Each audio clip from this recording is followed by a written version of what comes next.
अब next part पे चलते हैं, विच इज़ एनर्जी एफिशिएंसी। तो इसमें पहला और इम्पॉर्टेंट टॉपिक है एनर्जी कंजर्वेशन अमेंडमेंट एक्ट 2022। सो ये अमेंडमेंट जो है इस एक्ट के अंदर अभी रिसेंटली फोर्स में आया है, इसलिए ये न्यूज़ में है। और ये जो एनर्जी कंजर्वेशन अमेंडमेंट एक्ट है, इसने बेसिकली अमेंड किया था जो पहला इमरजेंसी कंजर्वेशन एक्ट था 2001 का, उसको। तो ये जो 2001 का ये जो एक्ट था, नाम से ही पता लग रहा है एनर्जी कंजर्वेशन और एनर्जी एफिशिएंसी को प्रमोट करने की बात कर रहा था।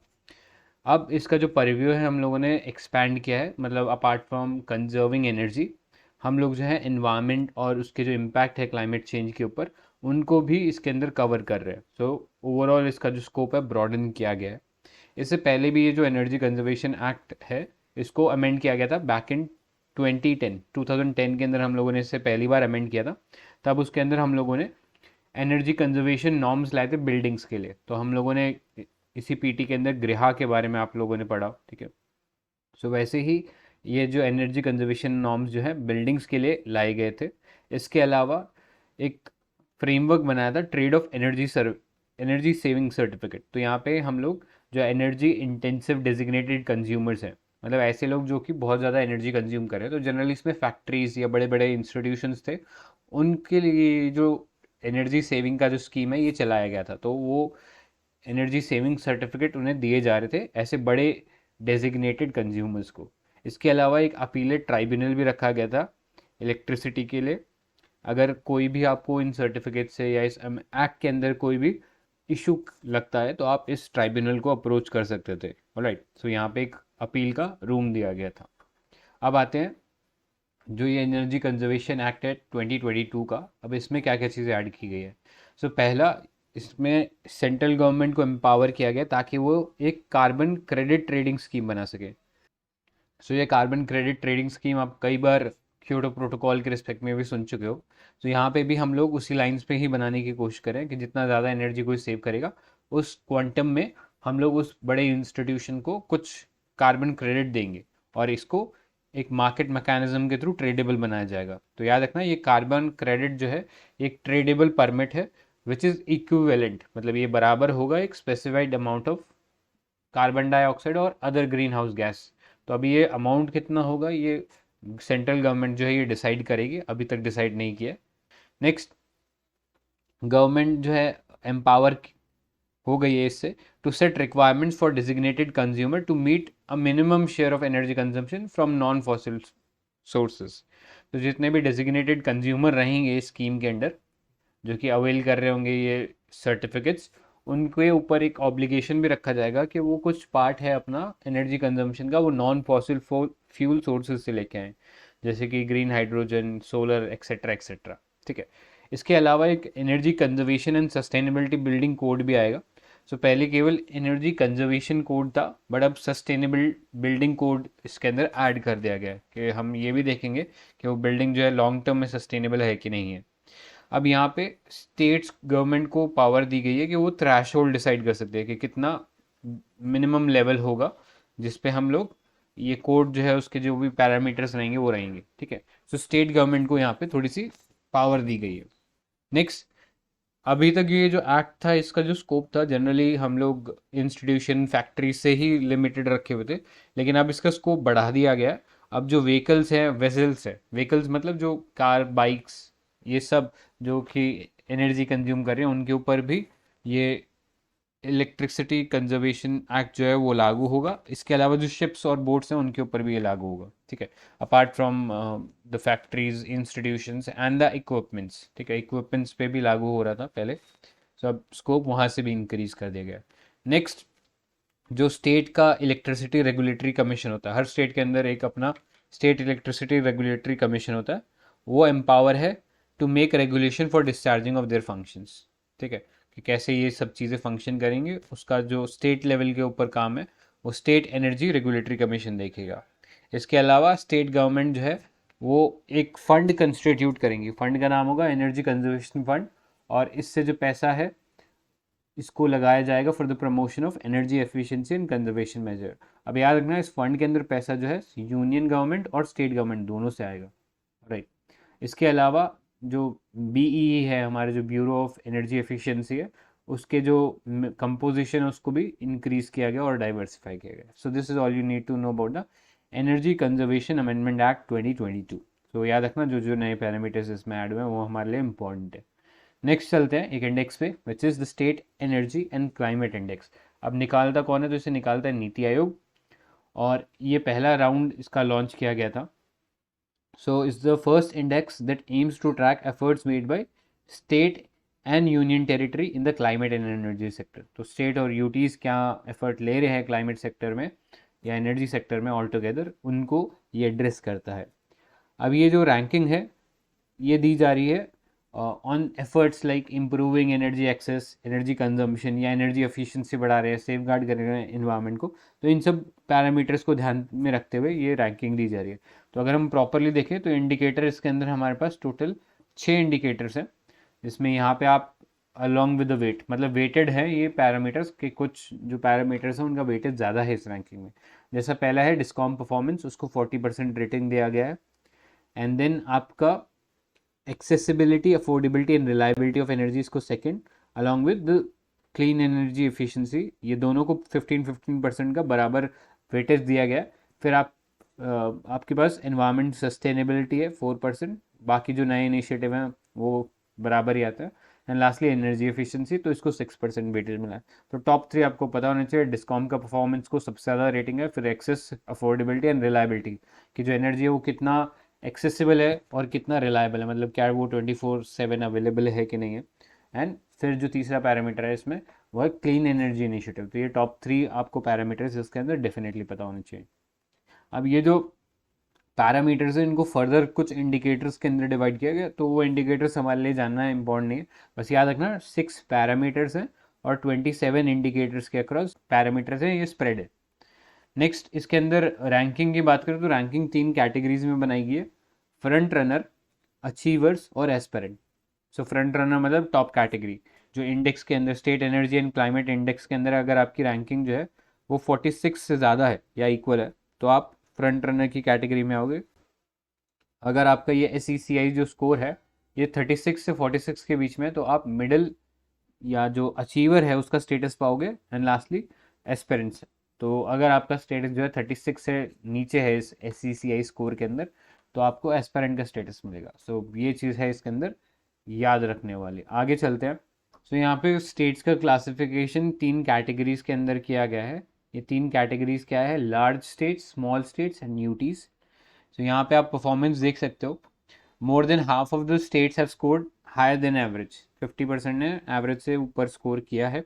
और बेस्ट परफॉर्मेंस बोले तो उसमें टॉप स्कोरर जो है चंडीगढ़ रहा है और लोएस्ट स्कोरर जो है लक्षद्वीप रहा है. अब ये जो कैटेगरीज थी लार्ज स्टेट और स्मॉल स्टेट, मिडिल स्टेट, इनका थोड़ा सा देख लेते हैं. सो लार्ज स्टेट में टॉप स्टेट जो था वो गुजरात था, फिर केरला और फिर पंजाब था. नेक्स्ट इन स्मॉलर स्टेट हमारे पास थी गोवा, त्रिपुरा, मणिपुर और फिर लास्टली यूटीज था.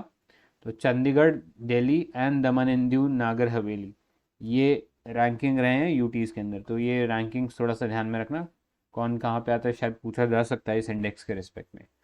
सो अब हम थोड़े से एनर्जी इंडेक्सेस और देख लेते हैं जो कि इंडिया में और अक्रॉस द ग्लोब यूज़ किए जा रहे हैं. सो पहला है वर्ल्ड एनर्जी ट्रायलामा इंडेक्स.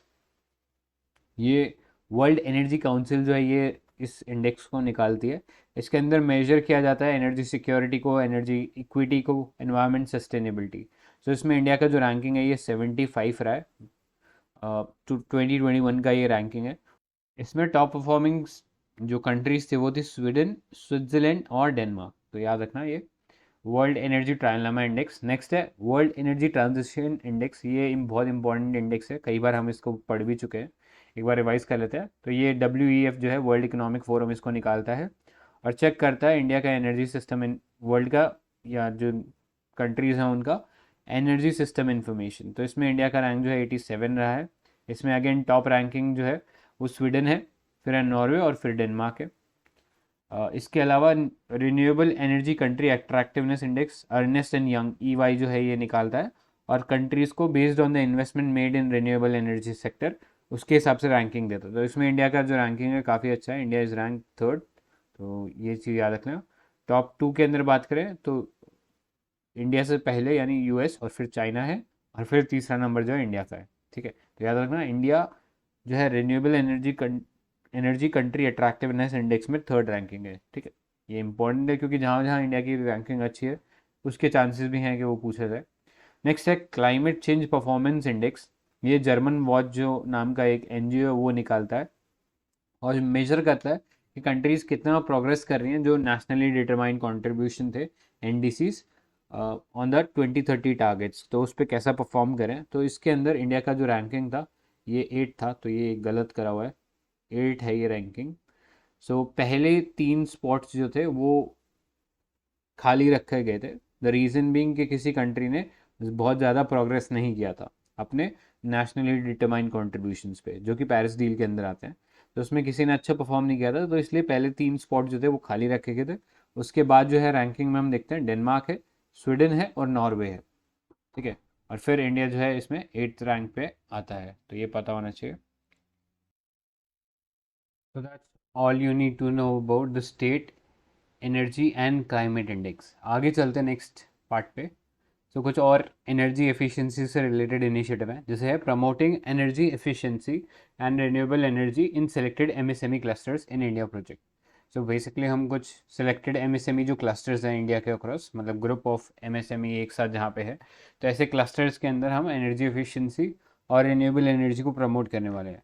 सो ये जो प्रोजेक्ट है ये इनिशिएट किया गया था 2011 में और एग्जीक्यूट किया जा रहा है by UNIDO, which is United Nation Industrial Development Organization in collaboration with BEE, Bureau of energy Efficiency. अब ये जो इनिशिएटिव है ये फंड किया जा रहा है by Global Environment Facility GEF. तो ये चीज़ याद रखनी है। इसमें हमारी जो Ministry of Micro Small and Medium Enterprises है and the Ministry of New and Renewable Energy, ये भी इस इनिशिएटिव को सपोर्ट करें। सो इससे ज़्यादा इसमें जानने लायक कुछ नहीं है। आगे चलते हैं नेक्स्ट पार्ट पे, विच इज़ सस्टेनेबल एग्रीकल्चर। तो इसमें पहला आर्टिकल है वो है National Mission on Natural Farming. So अभी गवर्नमेंट ने एक पोर्टल लॉन्च किया था National Mission on Natural Farming, जिस पोर्टल के ऊपर हम लोग नेचुरल फार्मिंग से रिलेटेड जितने भी इनिशिएटिव हैं, जितने भी स्टेक होल्डर्स हैं, उनसे रिलेवेंट जो जो स्कीम्स चलाई जा रही है सब इसके अंदर पोर्टल के अंदर रखी हुई है। अब ये पोर्टल चला कौन रहा है, तो हमारी जो union ministry of agriculture and farmers welfare है वो इसको रन कर रही है या मैनेज कर रही है। सो यहाँ पे हमारे लिए ये जानना ज़रूरी हो जाता है कि ये जो नेचुरल फार्मिंग है ये बेसिकली है क्या। सो कई बार आप लोगों ने पढ़ चुके हो नेचुरल फार्मिंग के बारे में। तो एक इकोलॉजिकल फार्मिंग अप्रोच है जहाँ पे हम जो नेचर की बायोडाइवर्सिटी है, सॉइल का जो बायोलॉजिकल एक्टिविटी है और उसमें जो रहने वाले लिविंग ऑर्गेनिज्म है सबका ध्यान रखते हैं। ठीक है, कि ह्यूमन की जो उससे फूड की नीड है वो भी फुलफिल हो और साथ में एनवायरनमेंट भी जो है उससे प्रोटेक्टेड रहे। ठीक है, एनवायरनमेंट का डिप्लीशन ना हो। तो ये नेचुरल फार्मिंग का अप्रोच है और जनरली हम लोग इसमें केमिकल फ्री फार्मिंग करते हैं, यानी कोई केमिकल एक्सटर्नल हम लोग ऐड नहीं करते, या लाइव स्टॉक बेस्ड जो है फर्टिलाइजर्स हम उनका इस्तेमाल करते हैं। ठीक है, तो याद रखना कुछ कंपोनेंट्स की अगर हम बात करें नेचुरल फार्मिंग की, तो यहाँ पे बीजामृत है। वैसे हम ये जो ज़ीरो बजट नेचुरल फार्मिंग का जो कॉन्सेप्ट आपने सुना होगा, ये कई बार बजट के अंदर भी लाया गया था। सो बी इसमें 4 पिलर्स हैं ज़ीरो बजट नेचुरल फार्मिंग के। वन इज़ बीजामृत, यानी जो सीड है, क्योंकि बीज जो है वो हिंदी में सीड को हम बीज ही बोलते हैं, तो बीज को हम लोग या उस सीड को हम ट्रीट करते हैं with cow dung urine, cow dung and limestone based formulation. तो इनको मिक्स करके उस सीड की जो कैपेसिटी है उसको एनहेंस करते हैं। फिर है जीवामृत, तो यहाँ पे सॉइल की फर्टिलिटी को इंक्रीज किया जाता है using cow urine, dung, flour of pulses, jaggery and connotations. इसके बाद है मल्चिंग नेक्स्ट प्रोसेस। तो यहाँ पे हम माइक्रो क्लाइमेट क्रिएट करते हैं जिससे बाकी जो ट्रीज़ और जो क्रॉप बायोमास है वो सॉइल का मॉइस्चर कंजर्व रखे। तो सॉइल का मॉइस्चर कंजर्व रहेगा तो वाटर रिटेंशन कैपेसिटी अच्छा रहेगा प्लांट्स के लिए, और इससे ओवरऑल प्लांट प्रोटेक्शन होती है। हम यहाँ पे कुछ बायोलॉजिकल प्रिपरेशंस जो हम कह सकते हैं वो प्रिपेयर कर सकते हैं, और जैसे नीम वगैरह हो गया, और उससे जो पेस्ट है या जो डिजीज़ है उनको दूर रख सकते हैं। साथ ही ये सॉइल फर्टिलिटी को भी इम्प्रूव करेगा unlike the other artificial chemical based pesticides. ठीक है, इसके अलावा कॉन्टैक्ट के अंदर अर्थवॉर्म जो है वो भी इसमें इंक्लूडेड रहते हैं। अर्थवॉर्म जो है वो सॉइल को टर्न करने का काम करते हैं एंड सॉइल को और ज़्यादा फर्टाइल बनाते हैं। ठीक है, सो ये कंपोनेंट्स हैं नेचुरल फार्मिंग के। बेनिफिट्स आप समझ ही सकते हो कि सॉइल इरोजन प्रिवेंट करेगा, हेल्थ जो सॉइल का जो हेल्थ है उसको इम्प्रूव करेगा, और हमारे लिए जो ग्लोबल वार्मिंग के इफेक्ट है उनको कम करेगा, वाटर कंजर्वेशन करेगा, डिस्करेज करेगा एल्गल ब्लूम्स। तो ये सारे कंसेप्चुअल अंडरस्टैंडिंग के हिसाब से पॉइंट्स जो है इम्पोर्टेंट है, और कई बार यूपीएससी यही कंसेप्चुअल चीज़ें पूछ लेता है, तो इन सब चीज़ों को भी देखना है। ठीक है, जितने भी इसके अंदर डायग्राम है इस पीटी के अंदर उनको ज़रूर देख लेना। आगे चलते हैं। तो ये नेशनल मिशन ऑन जो नेचुरल फार्मिंग है, this is being promoted in the country, और ये जो नेचुरल फार्मिंग है ये प्रमोट करी जा रही है अंडर द भारतीय प्राकृतिक कृषि पद्धति प्रोग्राम। तो इस प्रोग्राम के अंदर हम लोग ये नेचुरल फार्मिंग को प्रमोट कर रहे हैं, और फिर ये जो भारतीय प्राकृतिक कृषि पद्धति प्रोग्राम है ये एक सब मिशन, मतलब एक सेंट्रली स्पॉन्सर्ड स्कीम के अंडर एक सब मिशन है। उस स्कीम का नाम क्या है? तो स्कीम का नाम है परंपरागत कृषि विकास योजना, PKVY। आई होप सुना ही होगा आप लोगों ने इसके बारे में। और ये पूरा जो स्कीम है ये फॉल कर रही है फिर एक अम्ब्रेला मिशन के अंदर। मिशन का नाम है National Mission on sustainable agriculture. तो हायरार्की क्लियर रखना है, सबसे ऊपर मिशन है ये national Mission on sustainable agriculture, जिसके अंदर परंपरागत कृषि विकास योजना ये जो स्कीम है ये रन हो रही है। और फिर स्कीम के अंदर जो है हम लोग ये प्रोग्राम रन कर रहे हैं विच इज़ द भारतीय प्राकृतिक कृषि पद्धति प्रोग्राम। ठीक है, तो हायरार्की क्लियर होनी चाहिए। इसका स्कीम का आउटले क्या था ये हमारे लिए इम्पोर्टेंट नहीं है, ये याद होना चाहिए। टेन्योर इसका 6 ईयर का है, स्टार्टिंग फ्रॉम 2019 टू 2024-25 वाला जो ईयर है वहाँ तक ये चलेगा। और इसके अंदर एक डिमांड ड्रिवन प्रोग्राम होगा, मतलब जैसे लोग रिक्वेस्ट करेंगे, डिमांड करेंगे इनिशिएटिव्स की स्कीम के अंडर, उनको और एक्सपेंड किया जाएगा। With all the states shall prepare a long term prospective plan with year wise targets and goal. तो स्टेट्स के भी ऊपर ओनस है कि वो अपने ईयर लॉन्ग जो टारगेट्स हैं उनको शोकेस करें, एंड बेस्ड ऑन विच हम एसेस कर सकते हैं कौन सा स्टेट इसमें बेटर कर रहा है। सो ये याद रखना, इसमें जो नॉलेज पार्टनर है नेचुरल फार्मिंग एक्सटेंशन के लिए वो है National Institute of Agriculture Extension Management. So ये जो इंस्टीट्यूट है ये इसके अंदर नॉलेज पार्टनर है, यानी स्कीम से रिलेटेड जितनी भी टेक्निकल अंडरस्टैंडिंग है वो प्रोवाइड करने का काम ये करेगा। इसके अलावा एक सर्टिफिकेशन सिस्टम भी बनाया जा रहा है, तो जो भी नेचुरल फार्मिंग के अंडर जो लोग क्रॉप्स प्रोड्यूस कर रहे हैं उनको नेचुरल फार्मिंग का सर्टिफिकेशन मिलेगा। ठीक है, तो ये चीज़ क्लियर होनी चाहिए आपको। अब एक थोड़ा सा डिफरेंस हमें पता होना चाहिए। दो चीज़ें कई बार इंटरचेंजेबली यूज़ कर लेते हैं, बट इनमें डिफरेंस है, दैट इज़ ऑर्गेनिक फार्मिंग और नेचुरल फार्मिंग। सो ऑल्दो सिमिलर इस सेंस में है कि दोनों के अंदर कोई केमिकल बेस्ड कंपाउंड जो है हम लोग यूज़ नहीं करते हैं। दोनों के अंदर बायोडाइवर्सिटी को प्रोटेक्ट करते हैं, ऑन फार्म जो है बायोमास मैनेजमेंट होता है, न्यूट्रिएंट साइकिल रिसाइकलिंग के ऊपर ध्यान दिया जाता है, और मल्टीपल क्रॉप रोटेशन जैसी चीज़ें देखने को मिलती है। लेकिन डिफरेंस इस सेंस में आता है कि ऑर्गेनिक के अंदर हम ऑफ फार्म जो प्रोडक्ट्स हैं उनको ला सकते हैं। जैसे लेट्स से कोई पेस्टिसाइड है जो कि ऑर्गेनिक तरीके से बनाया गया है किसी और इंडस्ट्री के अंदर, तो हम उसको लाके ऑर्गेनिक फार्मिंग में यूज़ कर सकते हैं। लेकिन नेचुरल फार्मिंग में हम कोई एक्सटर्नल इनपुट नहीं लेते हैं, यानी बाहर से कोई किसी तरह का फर्टिलाइज़र फॉर्मेशन, चाहे फिर वो ऑर्गेनिक हो या इनऑर्गेनिक, हम नहीं लाते हैं।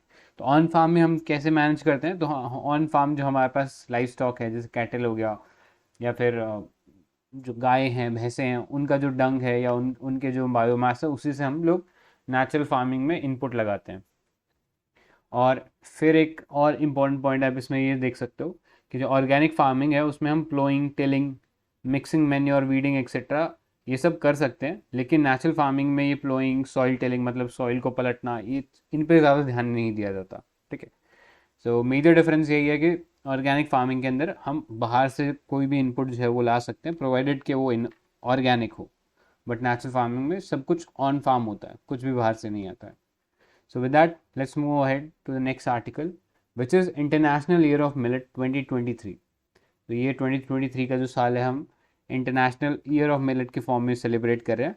और अभी FAO which is the food and agriculture organisation of United States, उन लोगों ने रोम इटली के अंदर इस चीज़ को एक सेरेमनी के अंदर इनाग्रेट किया था कि ये 2023 जो है ये इंटरनेशनल ईयर ऑफ मिलेट्स है। सो ये जो इंटरनेशनल ईयर ऑफ मिलेट है ये UN ने इंडिया के एक प्रपोजल के ऊपर ही वर्क करा है, या इस चीज़ को इंडिया के प्रपोजल पे ही इनिशिएट किया गया था, तो इसलिए ये हमारे लिए काफ़ी इम्पोर्टेंट है। आप देखते हैं ये मिलेट्स क्या होते हैं। सो मिलेट एक diverse family of small grain serial है, और ये फैमिली जो है पोसिए फैमिली बोलते हैं, ठीक है, ये स्पेलिंग यहाँ पे लिखा है पोसिए फैमिली। और ये इंडिजिनियस हैं to various parts of India, but outside India भी बहुत तरह के मिलेट्स मिलते हैं, ठीक है, तो ये चीज़ क्लियर रखना। Although a plenty of millets are part of या कमिंग फ्रॉम इंडिया, बट बहुत सारे मिलेट्स जो है इंडिया के बाहर भी मिलते हैं। सो ये पॉपुलरली नोन है एज न्यूट्री सीरियल्स, प्रोवाइड, क्योंकि इनके अंदर बहुत लार्ज स्केल के अंदर हमें न्यूट्रिएंट्स मिलते हैं जो कि एसेंशियल है हमारी ह्यूमन बॉडी के लिए। और एक और ख़ास बात ये, इनका जो ग्लाइसेमिक इंडेक्स होता है, यानी ये जो न्यूट्री सीरियल्स है या जो मिलेट्स है, इनका ग्लाइसेमिक इंडेक्स जो है काफ़ी लो होता है। इसका कहने का मतलब ये होता है कि जो शुगर रिलीज़ करते हैं मिलेट्स, ये वो ज़्यादा तेज़ी से हमारी बॉडी में शुगर रिलीज़ नहीं करते हैं, और इस कारण ये डायबिटिक जो पेशेंट है उनके लिए भी अच्छे होते हैं। तो ये ग्लाइसेमिक इंडेक्स इसका लो होता है, ये पता होना चाहिए, as compare to grains like wheat और राइस, ठीक है। तो इसके अलावा इसमें प्रोटीन कंटेंट 7 to 12% होता है, फैट 2 to 5% होता है, 65% कार्बोहाइड्रेट्स होता है, एंड 15 to 20% डाइटरी फाइबर होता है। तो इसलिए ओवरऑल बहुत ही हेल्दी ऑल्टरनेटिव है एज़ कम्पेयर टू राइस और वीट।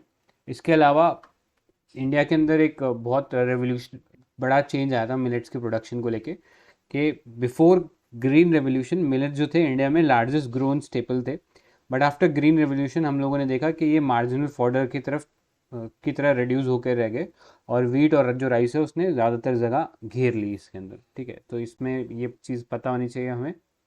आगे, अभी इंडिया जो है 20% ग्लोब का जो प्रोडक्शन है मिलेट्स का वो करता है, और इसको लीड जो है अफ्रीका और अमेरिका की जो कंट्रीज़ हैं वो लीड कर रही हैं अभी तक। तो ये चीज़ पता होनी चाहिए।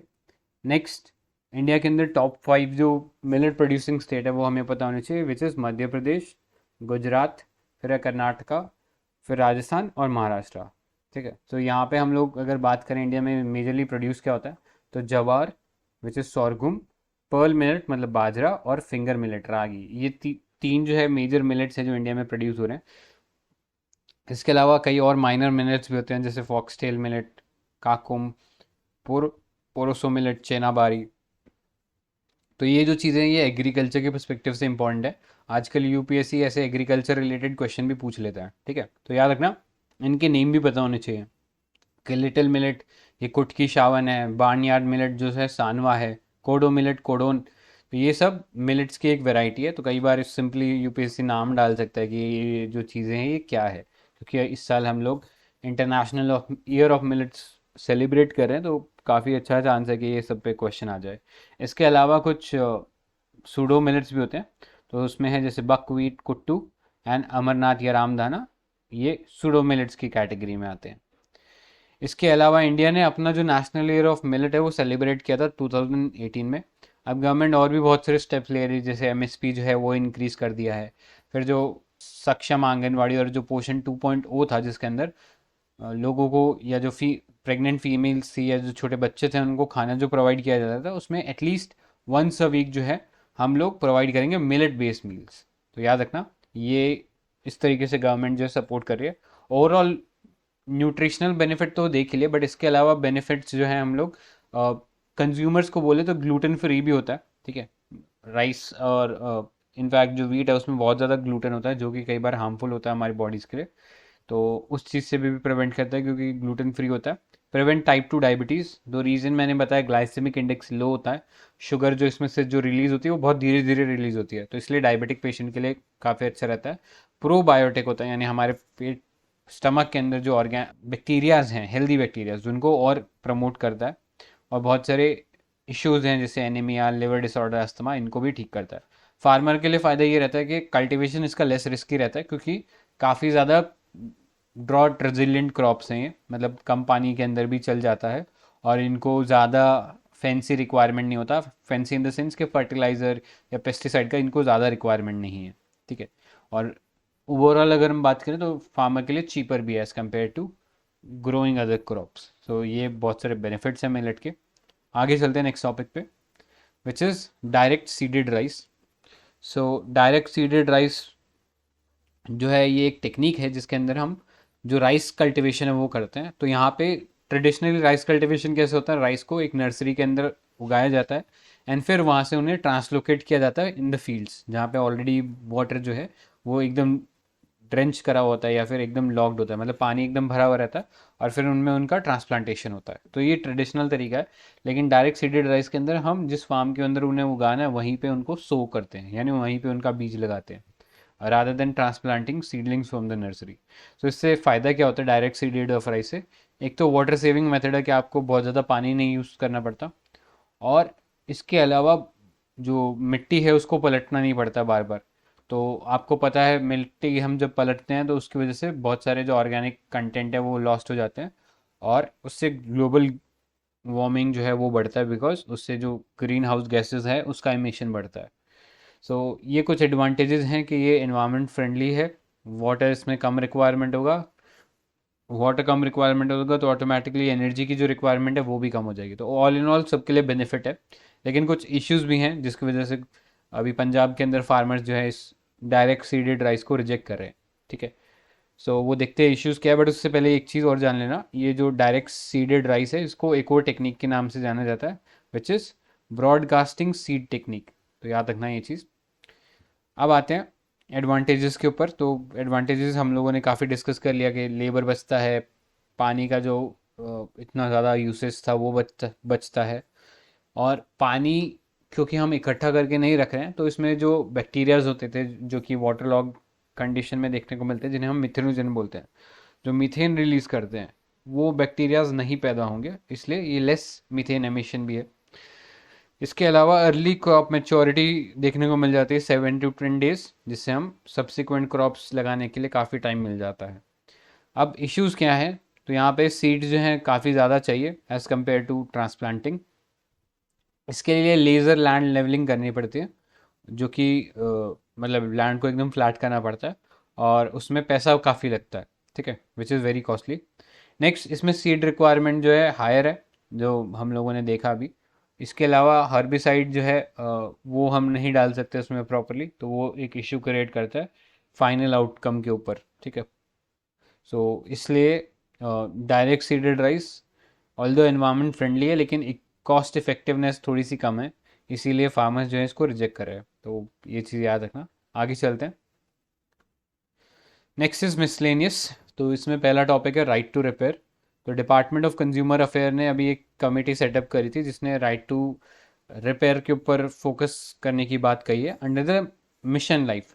तो मिशन लाइफ आप लोगों को पता ही है, प्राइम मिनिस्टर ने लॉन्च किया था मिशन लाइफ, और इसके अंदर हम लोग ऐसी लाइफ स्टाइल को अपनाना चाह रहे हैं जिससे एनवायरनमेंट जो है वो प्रोटेक्टेड रहे, और हम सस्टेनेबल कंजम्पशन जो है इंश्योर कर सकते हैं। तो इसी के अंदर राइट टू रिपेयर जो था, इस राइट पे फोकस किया जा रहा है। तो याद रखना डिपार्टमेंट ऑफ कंज्यूमर अफेयर्स इस चीज़ को टेक केयर कर रहा है। राइट टू रिपेयर में हम बेसिकली कंपनीज को ये बोल रहे हैं कि आप जो अपने प्रोडक्ट्स जो बना रहे हैं उनको रिपेयर करने का एक गाइड जो है वो कंज्यूमर को दीजिए। इसके अलावा जो थर्ड पार्टी शॉप्स हैं, ठीक है, या थर्ड पार्टी जो लोग हैं उनको आप अपने स्पेयर पार्ट्स प्रोवाइड कराइए ताकि इक्विपमेंट्स को लोग रिपेयर कर सकें और उसकी लाइफ बढ़ा सकें।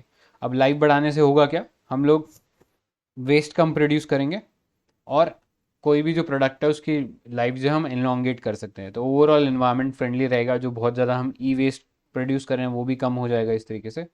सो ये तो एडवांटेजेस हो गए, लेकिन डिसएडवांटेज क्या है?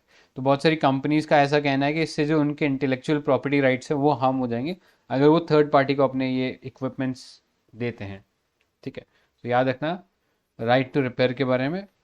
इससे ही रिलेटेड एक न्यूज़ है कि राइट टू रिपेयर नाम का एक पोर्टल खोला है ministry of consumer affairs and food distribution है। तो याद रखना राइट टू रिपेयर पोर्टल इन्होंने लॉन्च किया है, और इस पे जितने भी स्टेक होल्डर हैं इस सेक्टर से रिलेटेड, ठीक है, इलेक्ट्रॉनिक सेक्टर से रिलेटेड, चाहे फिर उसमें कंज्यूमर हो या फिर जो प्रोड्यूसर है, वो सब इसमें इंक्लूडेड हैं, सारे स्टेक होल्डर इसमें रहेंगे। और यहाँ पे आप जाके राइट टू रिपेयर से रिलेटेड जो भी रिसोर्सेज हैं उनको एक्सेस कर सकते हो। तो this is all you need to know about right to repair. आगे चलते हैं। नेक्स्ट है डैम सेफ्टी एक्ट 2021। सो अभी सुप्रीम कोर्ट ने सेंटर को डायरेक्शन दिए हैं कि वो स्पेसिफाई करें कि कैसे वो नेशनल डैम सेफ्टी अथॉरिटी या और भी जो बॉडीज़ बनने वाली हैं डैम सेफ्टी एक्ट 2021 के अंडर, उनके बारे में क्या प्लान है सेंटर का उसको नोटिफाई करें। तो इसलिए ये डैम सेफ्टी एक्ट न्यूज़ में है। बट आगे जाने से पहले कि डैम सेफ्टी एक क्या है, एक छोटा सा बेसिक इन्फॉर्मेशन अपने को पता होना चाहिए कि इंडिया जो है third highest number of dams जो है इंडिया के अंदर है across the world after US and China. ठीक है, तो इंडिया तीसरे नंबर पे आता है इन नंबर ऑफ डैम्स। इंडिया के अंदर ऑलमोस्ट 5334 लार्ज डैम्स हैं। ठीक है, छोटे मोटे डैम्स तो हटा दो, लार्ज डैम्स की हम लोग बात कर रहे हैं। अब यहाँ पे डैम सेफ्टी एक्ट के बारे में थोड़ा सा जानना हमारे लिए इम्पोर्टेंट हो जाता है। तो 2021 के अंदर ये गवर्नमेंट जो है, सेंट्रल गवर्नमेंट हमारी, ये इस आइडिया से ये डैम सेफ्टी एक्ट लेके आई थी ताकि हम सर्वेलेंस, इंस्पेक्शन या जो ऑपरेशन है और मेंटेनेंस है डैम का, उसको बेटर कर सके ताकि कोई भी डिज़ास्टर जो है वो उनकी वजह से ना हो। ऑलराइट, सो इसके अंदर दो अथॉरिटीज़ बनाई गई थी। पहला था national Committee on Dam safety, फिर है नेशनल डैम सेफ्टी अथॉरिटी। ठीक है, तो ये याद रखना, दो बॉडीज़ है, National Committee on Dam Safety और फिर NDSA, National Dam Safety Authority. So यहाँ पे इस एक्ट के अंदर डैम ओनर्स के ऊपर रिस्पॉन्सिबिलिटी थी कि वो प्रिपेयर करें एक इमरजेंसी एक्शन प्लान और कैरी आउट करें रिस्क असेसमेंट। तो रिस्क असेसमेंट डैम से रिलेटेड रेगुलर इंटरवल पे उनको कंडक्ट करना है ताकि अगर कोई भी डिस्क्रिपेंसी देखने को मिल रही है या कोई भी सेफ्टी इशू नज़र आ रहा है डैम के अंदर, तो उसको पहले ही सॉर्ट आउट कर सकें। ठीक है, तो ये स्कोप था इस डैम सेफ्टी एक्ट का। अब इससे रिलेटेड एक न्यूज़ जो है वो है मुल्ला पेरियार डैम की।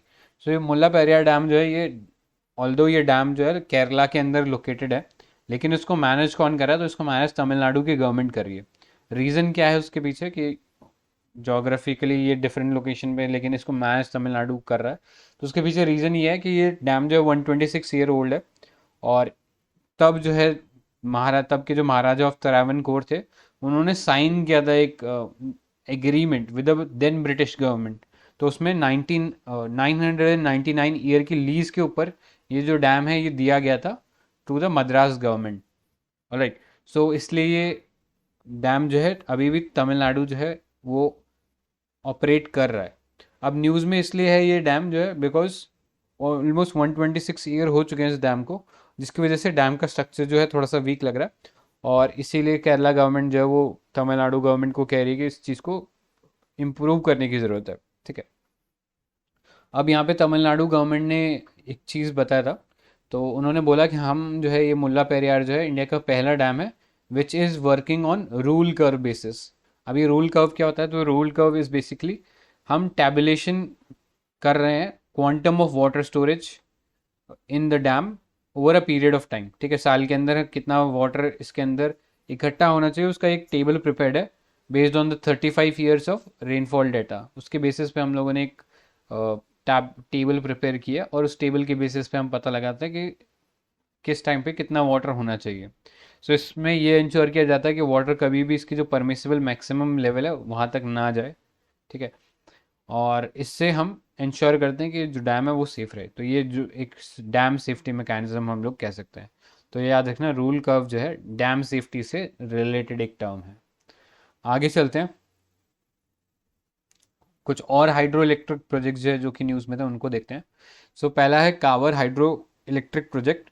लोकेशन है किश्तवाड़ डिस्ट्रिक्ट, जम्मू कश्मीर के अंदर। कौन से रिवर पे है? चेनाब रिवर पे है। सो इसके अलावा चेनाब रिवर पे कई और इम्पोर्टेंट हमारे पास डैम्स हैं जिनके बारे में पता होना चाहिए। First is Baglihar hydro electric power project, फिर है दुलस्ती पावर स्टेशन, फिर है सलल पावर स्टेशन, फिर है पक्कलदुल हाइड्रो इलेक्ट्रिक प्रोजेक्ट, फिर है Kiru hydro electric project, and last is Kirthai. तो ये नाम याद रखना बिकॉज ये चेनाब जो रिवर है ये इंडस वाटर ट्रीटी के अंदर इसका जो 90% जो वाटर है वो जाता है पाकिस्तान को। ठीक है, तो जो भी हम इसके ऊपर डैम बनाते हैं वो इंटरनेशनल कंसर्न हो जाती है, specially from the side of Pakistan. ठीक है, तो इसलिए ये डैम जो है वो बार बार न्यूज़ में रहता है, तो याद रखना चिनाब के ऊपर जो भी बने हुए डैम्स हैं उनके बारे में। नेक्स्ट चलते हैं, अपर सियांग मल्टीपर्पज़ स्टोरेज प्रोजेक्ट। तो ये जो है लोकेशन है इसकी यिंग क्याउंग इन अरुणाचल प्रदेश, और कौन से रिवर पे बन रहा है? ब्रह्मपुत्रा पे। तो सियांग से आप समझ ही सकते हो कि ब्रह्मपुत्रा की ही बात हो रही है। सो एनएचपीसी, हमारा नेशनल हाइड्रो पावर कॉरपोरेशन जो है, एक 10 गीगावाट का एक स्टोरेज प्रोजेक्ट बना रहा है इस रिवर के ऊपर। एम ये है कि जो चाइना ऑलरेडी अपर लेवल्स के ऊपर इस ब्रह्मपुत्र रिवर के ऊपर जो डैम्स बना रहा है उसको हम काउंटर करें। ठीक है, तो ये चीज़ याद रखना। नेक्स्ट है Dibang hydel project DHP। So again नाम से ही पता लग जाएगा अरुणाचल प्रदेश में ही है दिबांग। और ये जो दिबांग है ये अपस्ट्रीम कन्फ्लुएंस ऑफ आशु पानी एंड दिबांग रिवर, तो इसको कन्फ्लुएंस है ये दो रिवर्स का, आशु पानी और दिबांग रिवर, इसके ऊपर बनाया जा रहा है। इसमें एक चीज़ याद रखना दिबांग हाइडल प्रोजेक्ट के बारे में कि इसको डेजिग्नेट किया जा रहा है as the world's tallest concrete gravity dam. So याद रखना टॉलेस्ट है, लेकिन कौन सी कैटेगरी में, तो कॉन्क्रीट ग्रेविटी डैम की कैटेगरी में इसको टॉलेस्ट डैम हम लोग डिक्लेयर करना चाह रहे हैं। सो वो 278 metres above the sea level इसका हाइट रहेगा। आगे चलते हैं। Next is Etalin hydro electric project. So ये दिबांग वैली के अंदर ही है अरुणाचल प्रदेश में। और ये जो रीजन है ये एक बायोडाइवर्सिटी हॉटस्पॉट है, क्योंकि बहुत सारे एंडेमिक स्पीशीज़ यहाँ पे रहते हैं, तो इसलिए एक एनवायरमेंटल कंसर्न भी बना हुआ है इस इटालियन हाइड्रो इलेक्ट्रिक प्रोजेक्ट को लेके। तो याद रखना रिवर जो है दिबांग रिवर रहेगा, जो कि ट्रिब्यूटरी है ब्रह्मपुत्र की। इससे ज़्यादा आई डोंट थिंक इसमें आपके लिए जानने के लिए कुछ इंपॉर्टेंट है। सो आगे चलते हैं। Next is deep sea mining. So अभी एक्सपर्ट्स का 27 सेशन हुआ था of the International Sea Bed Authority. अब ये जो सी बेड अथॉरिटी है ये UN क्लॉज के अंदर बनी है, United Nation Convention on Laws of Sea. ठीक है, तो ये तो आपने पढ़ा ही होगा, हम लोगों ने इस PT में कई बार देखा है। सो ये ISA के जो एक्सपर्ट्स थे यहाँ पे, इन्होंने बोला था डीप सी माइनिंग करने से जो लॉस है बायोडाइवर्सिटी का या स्पीशीज़ का वो बहुत ज़्यादा होगा, तो इसलिए इन्होंने एक कंसर्न रेज किया था डीप सी माइनिंग पे। सो डीप सी माइनिंग आपको पता ही है काफ़ी समय से न्यूज़ में है। इंडिया जो है इसके अंदर एक मिशन कंडक्ट करने वाला है, और इसके थ्रू फ़ायदा क्या होगा हमें, तो बहुत सारे रेयर अर्थ एलिमेंट जो हैं वो हमें मिलेंगे, like cobalt, manganese, zinc etcetera. इसके अलावा इंडिया जो है सेंट्रल इंडियन ओशन जो बेसिन है, तो यहाँ पे आप देख सकते हो ये इंडिया है। ठीक है, यहाँ पे इंडियन ओशन है, यहाँ पे जो सेंट्रल इंडियन ओशन है यहाँ पे इंडिया का जो एक्सक्लूसिव इकोनॉमिक जोन है उसके अंदर इंटरनेशनल सी बेड अथॉरिटी ने इंडिया को कुछ एरिया दिया है जहाँ पे हम डीप सी माइनिंग कर सकते हैं। सो याद रखना ये इसके अंदर हम लोग प्लान कर रहे हैं डीप ओशन मिशन के अंदर डीप सी माइनिंग को करने के लिए। और उसके लिए हम लोगों ने एक सबमर्सिबल व्हीकल बनाया है जिसका नाम है मत्स्य 6000। ठीक है, ये 6000 का मतलब ये 6000 जो फीट है उसका डेप्थ रहेगा। ऑलराइट, सो आगे चलते हैं, थोड़ा सा बेसिक रेफर करते हैं what is International Seabed Authority. So जैसे हम लोगों ने डिस्कस किया UN जो क्लॉज ट्रीटी है उसके अंदर ये बना था, और एक ऑटोनॉमस इंटरनेशनल ऑर्गेनाइजेशन है जो कि ग्रांट करता है कंट्रीज़ को जो सी बेड की जो माइनिंग है या जो सी बेड से रिलेटेड एरिया है उस चीज़ को रेगुलेट करने का काम एक तरीके से इंटरनेशनल लेवल पे इंटरनेशनल सी बेड अथॉरिटी करती है। सो याद रखना हेडक्वार्टर जो है इसका किंगस्टन जमैका में है, और बहुत ही कम ऑर्गेनाइजेशन है जिनके आपको हेडक्वार्टर जो है करीबियन कंट्रीज़ में मिलेंगे। ऑलराइट, सो इससे ज़्यादा इसमें कुछ याद रखने के लिए इम्पोर्टेंट नहीं है। आगे चलते हैं हम लोग नेक्स्ट टॉपिक पे which is the river project. So पहला है इसके अंदर कलसा बंडूरी प्रोजेक्ट। काफ़ी न्यूज़ में था ये कलसा बंडूरी, बिकॉज इस प्रोजेक्ट के थ्रू हम डाइवर्ट कर रहे हैं महादाई जो रिवर है जिसे मांडोवी नाम से भी जानते हैं गोवा के अंदर, उसका हम पानी जो है ट्रांसफ़र कर रहे हैं टू मालप्रभा रिवर। तो इसके अंदर कलसा बंडूरी जो है वो डैम्स है जिसका पानी जो है मालप्रभा जो रिवर है उसके अंदर डाला जा रहा है। सो याद रखना, यहाँ पे आप मैप में देख सकते हो इस प्रोजेक्ट के बारे में। सो ये देखिए ये कर्नाटका का रीजन है, देन यहाँ पे आपको गोवा दिखेगा। सो ये महादाई जो रिवर है ये गोवा के कर्नाटका से होते हुए गोवा के अंदर फ्लो कर रही थी। सो इसके जो ट्रिब्यूटरीज हैं यहाँ पे बंडूरी देखने को मिल जाएगा, और ये यहाँ पे कालसा डैम मिल जाएगा।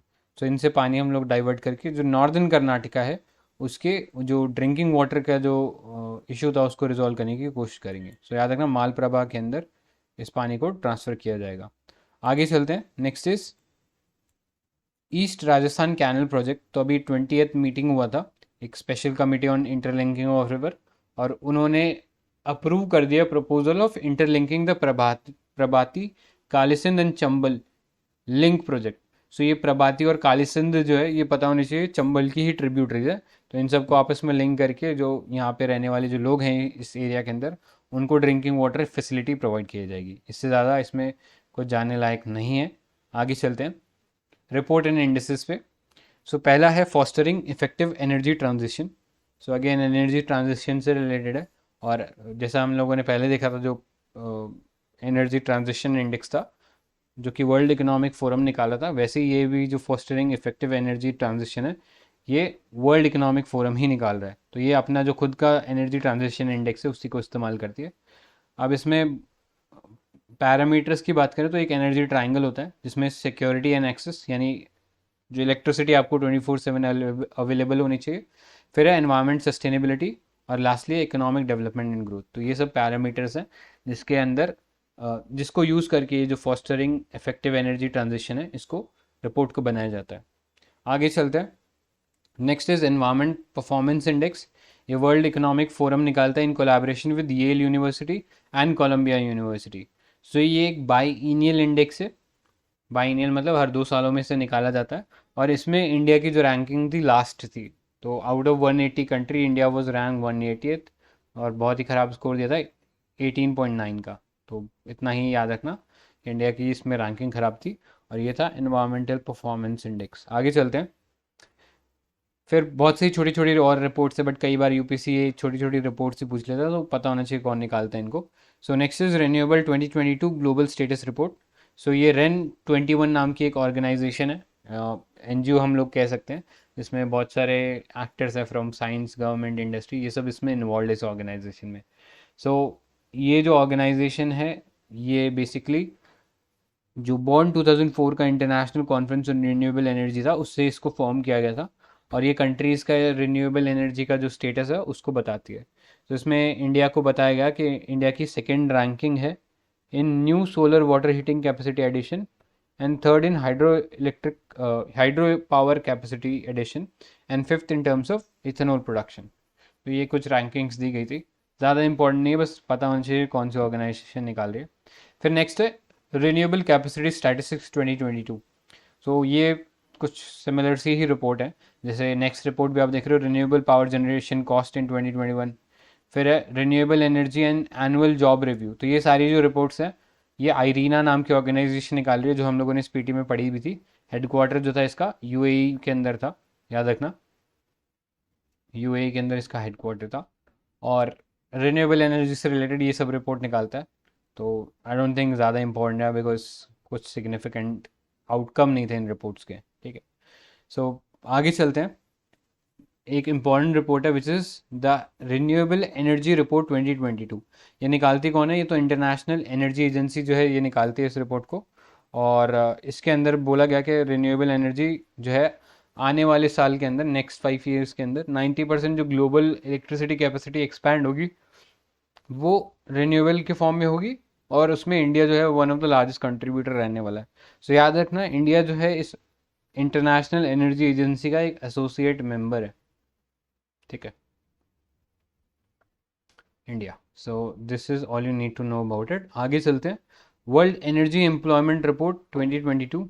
सो ये भी अगेन इंटरनेशनल एनर्जी एजेंसी निकालती है, इससे ज़्यादा इसमें कुछ खास हमारे जानने लायक नहीं है। फिर है वर्ल्ड एनर्जी आउटलुक। सो ये अगेन हमारी जो इंटरनेशनल एनर्जी एजेंसी है ये निकालती है, और एनर्जी के पर्सपेक्टिव से बहुत ही इंपॉर्टेंट रिपोर्ट है, ठीक है। तो इससे ज़्यादा इसमें कोई अलग कुछ आउटकम नहीं था। फिर आगे चलते हैं। Next is global wind report 2022। सो ये ग्लोबल विंड एनर्जी काउंसिल है, ये रिपोर्ट को निकालती है। बाकी इसके क्या आउटकम थे अगेन वो इम्पोर्टेंट नहीं है हमारे लिए। सो आगे चलते हैं। सो next is state of India's environment in figures 2022। ये हमारा जो centre for science and environment है ये इस रिपोर्ट को निकालता है, और इसमें बताया गया कि इंडिया ने रिकॉर्ड किए 280 heat waves across 16 state in 2022, जो कि सबसे ज़्यादा थे एक डिकेड के अंदर, राइट। और हिमाचल, उत्तराखंड, जम्मू कश्मीर, इन सब एरियाज़ के अंदर अनयूजुअली थोड़े से वार्म रहे थे ये एरियाज़, और अप्रैल जो था हॉटेस्ट मंथ था for the north west and central India. So this is all you need to know about this state of environment, India's environment report, ठीक है। आगे है एनवी सेट इंडिया 2022। सो ये जो नेशनल स्टैटिस्टिकल ऑफिस है ये एनवी सेट नाम का ये रिपोर्ट निकालता है, और इसके अंदर हमारे जितने भी मल्टीपल पब्लिक इंस्टीट्यूशंस हैं उनसे डाटा सोर्स किया जाता है, और इससे हम एक स्टैटिस्टिकल इन्फॉर्मेशन लेने की कोशिश करते हैं जिसके बेसिस पे हम इम्प्रूव कर सकते हैं हमारा एनवायरनमेंट, ठीक है। सो यहाँ पे आप ये एक framework for development of environmental statistics है, जिसके अंदर ये 6 कंपोनेंट्स है जिसके अंदर हम ये डाटा जो है सोर्स करते हैं, जैसे environmental conditions and quality, environmental resources and their usage, फिर है residual of consumption and production, फिर है extreme events and disaster, next is human settlement and human environment, and last is environment protection management and regulation. तो इन सब से जो भी डेटा है इस रिपोर्ट के अंदर डाला जाता है इन 6 कैटेगरीज के अंदर, तो ये पता होना चाहिए। This is all you need to know about EnviStats India 2022। अब नेक्स्ट पार्ट पे चलते हैं which is disaster management. So इसमें पहला टॉपिक है जोशीमठ लैंड सबसिस्टेंस। सो अभी आप लोगों ने न्यूज़ में देखा होगा जोशीमठ के अंदर जो था लैंड सिंक कर रहा है, यानी लैंड जो है सबसाइड कर रहा है या नीचे बैठ रहा है, जिसकी वजह से गवर्नमेंट ने जोशीमठ को डिक्लेयर कर दिया as a landslide and subsistence hit zone. अब लैंड स्लाइड और लैंड सबसिस्टेंस में डिफरेंस क्या होता है? तो लैंड स्लाइड बेसिकली बहुत ही सडन या रैपिड मूवमेंट होता है मास डिबरी का, उसमें रॉक भी हो सकता है, सॉइल भी हो सकता है, down the hill under the action of gravity, gravity की वजह से वो नीचे आते हुए दिखते हैं। अब लैंड सबसिस्टेंस थोड़ा सा डिफरेंट है इन द सेंस कि यहाँ पे ग्राउंड जो है वो नीचे बैठ जाता है। और ये बैठता क्यों है? तो इसके बहुत सारे रीजंस हो सकते हैं, जैसे अंडरग्राउंड जो मटेरियल है वो ज़्यादा हार्ड नहीं है, ठीक है, यानी अनकंसोलिडेटेड है, इसलिए वो चिपक रहा है अभी भी, और इसलिए वो नीचे बैठ जाता है। या फिर लार्ज स्केल में रिसोर्स एक्सट्रैक्शन हो रहा है, जैसे ऑयल, गैस, ये ग्राउंड वाटर का जब एक्सट्रैक्शन करते हैं तो नीचे वैक्यूम हो जाता है, तो उस वैक्यूम को भरने के लिए ऊपर से लैंड जो है नीचे बैठता है। फिर इंफ्रास्ट्रक्चर लोड हो सकता है कि अर्बन डेवलपमेंट की वजह से वो नीचे बैठ रहा है because of all that load, या फिर टेक्टोनिक मूवमेंट की वजह से हो सकता है कि अर्थक्वेक आ गया, या फिर आइस शीट अगर मेल्ट होती है, तो लेट्स से कोई ग्लेशियर है और ग्लेशियर के अंदर बहुत ज़्यादा मास होता है तो वो दबा के रखता है ज़मीन को, लेकिन जैसे जैसे ग्लेशियर मेल्ट होता है तो ज़मीन के ऊपर प्रेशर कम होता है और वो अपलिफ्ट होती है। अभी ये ज़मीन जब अपलिफ्ट हो रही है तो उसके आजू बाजू वाला जो ज़मीन है वो नीचे बैठेगा टू कंपनसेट, ठीक है। तो ये भी एक रीज़न हो सकता है कि क्यों आइस शीट की वजह से, उनकी मेल्टिंग की वजह से हम लैंड सबसिस्टेंस देख सकते हैं। सो आगे जाने से पहले जोशीमठ के बारे में थोड़ा सा डिस्कस कर लेते हैं मैप में। सो उत्तराखंड के अंदर जोशीमठ पड़ता है, और ये इसके जोशीमठ के नॉर्थ में आप देखोगे बद्रीनाथ धाम है, ठीक है, which is a pilgrimage site, और इसके नॉर्थ वेस्ट के अंदर केदारनाथ पड़ता है, ठीक है। जोग्राफिकली ये इसका लोकेशन हो गया। अब अगर हम बात करें इसके अलावा बहुत और भी फेमस पिलग्रिमेज साइट्स हैं जो कि जोशीमठ से होके रास्ता गुजरता है जिनका, जैसे हेमकुंड साहिब है, ये सिख का एक बहुत ही इम्पोर्टेंट पिलग्रिमेज साइट है। इसके अलावा इंटरनेशनल स्कीइंग डेस्टिनेशन है ओली, उसका भी रास्ता जोशीमठ से पड़ता है, तो ये पता होना चाहिए। नेक्स्ट अगर हम बात करें तो ये होस्ट करता है वन ऑफ द 4 कार्डिनल मठ्स जो कि आदि शंकराचार्य ने बनाए थे, जो बद्रीनाथ है। सो उसके बारे में पता होना चाहिए, बद्रीनाथ और केदारनाथ इस रीजन में पड़ते हैं। इसके अलावा हमारी जो आर्मी है उसके लिए भी एक स्ट्रैटेजिकल इम्पोर्टेंस का ये एरिया है, और यहाँ पे आर्मी का एक बहुत ही इंपॉर्टेंट कैंटोनमेंट लोकेटेड है। सो ये इसके इम्पोर्टेंस है, तो मैप के पर्सपेक्टिव से भी क्वेश्चन आ सकता है, तो पता होना चाहिए ये सब चीज़ें भी। अब बात करते हैं कि क्यों जोशीमठ जो है सिंकिंग हो रही है वहाँ पे। तो यहाँ पे एक तो ये middle of the hill situated है, और फिर ये जो टाउन था जोशीमठ का, this was built on a landslide sediment, के पुराने एंशियंट टाइम में कभी लैंडस्लाइड हुआ होगा और उस अनकंसोलिडेटेड मटेरियल के ऊपर ही ये टाउन बस गया, और इसके कारण ये जो अनकंसोलिडेटेड मटेरियल है धीरे धीरे बैठ रहा है, और इस कारण सिंकिंग देखने को मिल रही है। इसके अलावा और भी कई रीजंस हैं। यहाँ पे कुछ रिवर स्ट्रीम्स भी हैं, जैसे कर्मनाशा है और ढकनाला जो है वो फ्लो करती है इस टाउन के आसपास, तो वो वेस्ट के अंदर है कर्मनाशा और ईस्ट के अंदर है ढकनाला। धौलीगंगा इसके साउथ में है और अलकनंदा इसके नॉर्थ में है, तो ये चीज़ याद रखना। इसके अलावा यहाँ पे टेक्टोनिक एक्टिविटी भी होती है, बिकॉज ये जो टाउन है ये एक फॉल्ट लाइन पे लोकेटेड है कॉल्ड वैकृता थर्स्ट, जो कि मेन सेंट्रल थर्स्ट है और पांडुकेश्वर थ्रस्ट के आसपास लोकेटेड है, तो जियोलॉजिकली भी काफ़ी सिग्निफिकेंट ये एरिया था। इसके अलावा एक कमेटी थी कॉल्ड महेश चंद्रा मिश्रा कमेटी 1976 की, तो इतनी पुरानी कमेटी ने ऑलरेडी बोल दिया था कि जो जोशीमठ का जो टाउन है ये ओल्ड लैंडस्लाइड जोन के ऊपर सिचुएटेड है और इसकी लोन बेयरिंग कैपेसिटी नहीं है, यानी पहले से बता रखा था इस कमेटी ने कि ये जो एरिया है ये लैंडस्लाइड के ऊपर, जो लैंडस्लाइड हुआ था उससे जो सेडिमेंट आया था उस पर बेस्ड है, इसलिए कोई लोड कैरिंग कैपेसिटी नहीं है यहाँ पे, यानी अगर जैसे जैसे लोड बढ़ेगा तो धीरे धीरे ये जगह जो है बैठती जाएगी। सो इसलिए गवर्नमेंट ने अब इसको डिक्लेयर ही कर दिया है कि हम यहाँ पे हम इसे डिक्लेयर कर रहे हैं एज अ लैंडस्लाइड और लैंड सबसिस्टेंस हिट जोन। ठीक है, सो आगे चलते हैं। नेक्स्ट टॉपिक है साइक्लोन असानी। सो अभी आईएमडी ने डिक्लेयर किया है कि ये जो साइक्लोन असानी जो कि डेवलप हो रहा है in the Bay of Bengal region, इसको सीवियर साइक्लोन कैटेगरी में रख दिया है। सो ये जो नाम है असानी, ये एक्चुअली श्रीलंका ने दिया है इसको, और श्रीलंका की जो सिन्हली लैंग्वेज है उसके अंदर इसका मतलब होता है रैथ। रैथ मतलब कि बहुत भयंकर कोई डिस्ट्रक्शन हो रहा है। ठीक है, इसके अलावा इसके बाद जो आने वाले जो साइक्लोन होंगे उसका नाम रखा गया है सितरंग, और ये नाम दिया है थाईलैंड ने। इसके अलावा इंडिया ने भी कुछ नाम दिए हैं, जैसे घुर्नी, प्रोबाहो, जहार, मुरासू, ये सब नाम इंडिया से दिए गए हैं। ठीक है, तो आगे आने वाले जो साइक्लोन होंगे उनके नाम आप ये देख सकते हो। अब ये जो नेमिंग है ये करता कौन है, तो नेमिंग जो है इसके लिए 6 रीजनल स्पेशलाइज मीटरोलॉजिकल सेंटर्स है, जिसमें हमारा इंडिया का जो मीटरोलॉजिकल डिपार्टमेंट है आईएमडी वो भी शामिल है। और ये लोग मिलकर डिसाइड करते हैं कि क्या साइक्लोन का नाम होना चाहिए, और उससे रिलेटेड एडवाइजरी जो है ये रेस्पेक्टिव स्टेट्स को देते हैं। अब ये जो ट्रॉपिकल साइक्लोन है इसको अगर हम डिफाइन करें तो we can define it as a low close circulation of air with a low pressure at centre, यानी सेंटर के ऊपर लो प्रेशर देखने को मिलता है हमें, और जनरली ट्रॉपिकल जो रीजन है उसमें ही देखने को मिलता है, यानी जो 5 से 30 डिग्री का लैटिट्यूड है उसी के अंदर आपको ट्रॉपिकल साइक्लोन देखने को मिलेगा। वार्म ओशन के ऊपर ही ओरिजिनेट होते हैं। और फेवरेबल कंडीशन की बात करें तो यहाँ पे आप ये 5 फेवरेबल कंडीशन देख सकते हो। पहला है large sea surface temperature higher than 27 degree Celsius, ये बहुत बड़े एरिया का सी सरफेस का टेम्परेचर 27 डिग्री से ऊपर होना चाहिए। प्रेजेंस होना चाहिए कोरियोलिस फोर्स का, और इसी कारण जो है इक्वेटर पे कोरियोलिस फोर्स नहीं होता, इसी कारण इक्वेटोरियल रीजन के अंदर आपको ट्रॉपिकल साइक्लोन नहीं देखने को मिलेंगे। फिर है small variation in vertical wind speed, ये जो वर्टिकल विंड है उसमें ज़्यादा वेरिएशन नहीं होना चाहिए। और एक प्री एग्जिस्टिंग लो प्रेशर होना चाहिए, यानी ऑलरेडी एक लो प्रेशर जोन रहना चाहिए, उसको फर्दर इंटेंसिफाई करके हम एक स्ट्रॉन्ग साइक्लोन बना सकते हैं। And lastly upper divergence above the sea level system. ठीक है, तो ये एयर जैसे जैसे उठेगा ये ऊपर जाके डाइवर्ज करेगा। So this are the condition required for formation of a cyclone. Next classification हम करते हैं साइक्लोन्स की on the speed of the winds in the cyclone. तो यहाँ पे आप देखोगे लो प्रेशर हम कहते हैं जब 31 किलोमीटर पर आवर से विंड की स्पीड लेस होती है तब हम लो प्रेशर डिक्लेयर करते हैं उसे। अगर इससे ज़्यादा हो जाती है 31 से ज़्यादा लेकिन 49 से कम तो उससे डिप्रेशन डिक्लेयर किया जाता है, और 49 से 61 डीप डिप्रेशन। एंड फाइनली अगर वो 61 किलोमीटर पर आवर की स्पीड को ब्रीच कर जाता है तो उसे हम साइक्लोनिक स्ट्रॉम बोलते हैं। और अगर 88 किलोमीटर से ऊपर चला जाता है तो उसे सीवियर साइक्लोनिक स्टॉर्म बोलते हैं, जिस कैटेगरी में अभी आसानी जो ट्रॉपिकल साइक्लोन है वो आ चुका है।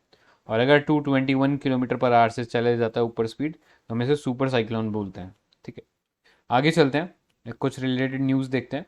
सो पहला है फूजीवारा इफेक्ट। सो अभी रिसेंटली जापान जो है उसके आसपास 2 साइक्लोन्स थे कॉल्ड हिनामनूर एंड गार्डो, ये आपस में कंसाइड कर गए थे, और इस कंसाइडिंग को ही हम फूजीवारा इफेक्ट बोलते हैं। तो यानी यहाँ पे 2 ट्रॉपिकल स्टॉर्म जब हैं आपस में इंटरेक्ट करते हैं तो फूजीवारा इफेक्ट देखने को मिलता है। इसके लिए कंडीशन क्या क्या होती है, एक तो जो ट्रॉपिकल साइक्लोन की जो आई है या जो सेंटर है साइक्लोन का, they should be less than a distance of 1400 kilometre. So इस डिस्टेंस से अगर कम होता है तब हम कहते हैं कि ये फूजीवारा इफेक्ट शोकेस करेगा। अब फूजीवारा इफेक्ट के आउटकम क्या होता है, सो यहाँ पे हमें एक इंटेंस चेंज देखने को मिलता है ट्रैक और intensity of both the cyclones. कभी कभी बट रेयर केसेस में दोनों साइक्लोन मर्ज करके एक बड़ा साइक्लोन भी बना सकते हैं। So this is all you need to know about Fujiwara effect. Next is Dvorak technique. So अभी जो यूएस मेट्रोलॉजिस्ट थे वर्नॉन डोरैक, उन्होंने जो एक टेक्निक बनाई थी साइक्लोन एस्टिमेशन की, तो अभी इन मेट्रोलॉजिस्ट का जो है डेथ हो गया है तो इसलिए ये न्यूज़ में है। सो याद रखना डोरैक से हम लोग एस्टिमेट करते हैं इंटेंसिटी ऑफ ट्रॉपिकल साइक्लोन, और ये किस बेसिस पे हम लोग करते हैं, सो ये किया जाता है on the basis of the satellite imagery that is available. So ये चीज़ याद रखना। आगे चलते हैं, next is bomb cyclone. So एक बहुत ही एक्सप्लोसिव साइक्लोजेनेसिस या एक मीटरोलॉजिकल फिनोमेना है जहाँ पे हम देखते हैं एक ड्रास्टिक ड्रॉप देखने को मिलता है एटमॉस्फेरिक प्रेशर में, और इससे बहुत स्ट्रॉन्ग विंड जो है वो देखने को मिलती हैं। सो जनरली मिड लैटिट्यूड के आसपास आपको ये देखने को मिलता है। सो इतना ही है बॉम्ब साइक्लोन के बारे में। आगे है साइक्लोन मंडूस। तो ये तमिलनाडु और जो southern part of Andhra Pradesh है were affected due to cyclone Mandous. अब ये साइक्लोन मंडूस जो है ये यूएई ने नाम दिया है, तो इसलिए पता होना चाहिए साइक्लोन मंडूस के बारे में। आगे चलते हैं नेक्स्ट टॉपिक पे, which is coalition for disaster resilient infrastructure CDRI। So अभी इंडिया ने साइन किया है एक headquarter agreement with the CDRI, और इससे CDRI को एक इंडिपेंडेंट इंटरनेशनल लीगल एंटिटी का स्टेटस मिल गया है। अभी इंटरनेशनल लीगल पर्सनैलिटी क्या होता है? तो ये जो स्टेटस है ये दिया जाता है to states, international organisation, NGOs etcetera. So इससे इस टाइप की जो ऑर्गेनाइजेशंस हैं उनको एक्सेस मिल जाता है कि वो इजीली डिप्लॉय कर सकते हैं फॉरेन फंड्स को, मतलब इंडिया के अंदर ला भी सकते हैं और ले जा भी सकते हैं। प्लस जो एक्सपर्ट्स हैं, जो एक्सपर्ट ह्यूमन रिसोर्सेज हैं, उनको किसी भी कंट्री से लाया जा सकता है इंडिया में, या इंडिया से उन्हें डिप्यूट किया जा सकता है किसी भी कंट्री में। और बाकी जो इंटरनेशनल एग्रीमेंट्स हैं उसको साइन करने में इनको हेल्प मिलती है। ऑलराइट, इसके अलावा ये जो इंटरनेशनल हेडक्वार्टर एग्रीमेंट रहता है, ये एग्रीमेंट के थ्रू ये जो ऑर्गेनाइजेशन है इनको सर्टेन प्रिविलेजेस और इम्यूनिटी मिलते हैं, जिससे ये अपना जो फंक्शनिंग है अच्छी तरीके से कर सके। तो अब ये जो CDRI है इसे कुछ इम्यूनिटीज़ मिलेंगी, जो कि हमारा जो इंडिया का United nation privilege immunity act है 1947 का, उसके अंदर इसके अंदर जितने भी पर्सनल है CDRI के, उन सबको ये प्रिविलेजेस मिलेंगे। सो याद रखना, ये convention on privileges and immunities जो है ये UN जनरल असेंबली के अंदर 1946 के अंदर आया था, और तब से जो है हम लोग इसको इम्प्लीमेंट कर रहे हैं। अब बात करते हैं CDRI के बारे में। So CDRI stand for coalition for disaster resilient infrastructure. CDRI headquarter कहाँ है? इसका हेडक्वार्टर है न्यू दिल्ली के अंदर, और ये इंडिया लेड इनिशिएटिव है। तो इसलिए ये बहुत ज़्यादा इंपॉर्टेंट है हमारे लिए, बिकॉज 2019 के अंदर जो इंडियन प्राइम मिनिस्टर है उन्होंने UN क्लाइमेट एक्शन समिट के अंदर न्यूयॉर्क के अंदर इसको लॉन्च किया था।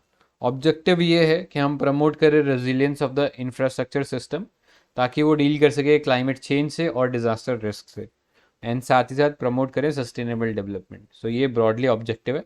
So basically knowledge disaster resilient infrastructure को लेके वो प्रोवाइड करेगा अपने मेंबर स्टेट्स को। सो करंटली 31 कंट्रीज हैं, 6 इंटरनेशनल ऑर्गेनाइजेशन है, एंड 2 प्राइवेट सेक्टर ऑर्गेनाइजेशन जो है वो इसके मेंबर की तरह काम करें। इसके अलावा जो Sendai framework for disaster risk reduction है, आगे देखेंगे इसको भी एलैबोरेटली। सो इसको ये फॉलो अप कर रहा है। राइट, अब इससे रिलेटेड न्यूज़ एक और है। अभी रिसेंटली प्राइम मिनिस्टर ने एड्रेस किया 4th edition of international conference on disaster resilient infrastructure, ICDRI। So ये जो कॉन्फ्रेंस है ये एक्चुअली CDRI प्लस इस साल जो है USAID, which is the United State Agency for International Development, इन दोनों ने मिलकर ऑर्गेनाइज कराया था ये इंटरनेशनल कॉन्फ्रेंस। और ये जो इंटरनेशनल कॉन्फ्रेंस है ये एक एनुअल इंटरनेशनल कॉन्फ्रेंस है CDRI की, जिसमें इसके जो मेंबर कंट्रीज़ होते हैं ये आपस में डिस्कस करते हैं डिज़ास्टर और क्लाइमेट रेजिलिएंट इंफ्रास्ट्रक्चर के बारे में, और कोशिश करते हैं कि जो मेंबर स्टेट है उनसे कुछ भी जो इन्फॉर्मेशन है उसको आगे जो मेंबर स्टेट है उनको स्प्रेड किया जाए।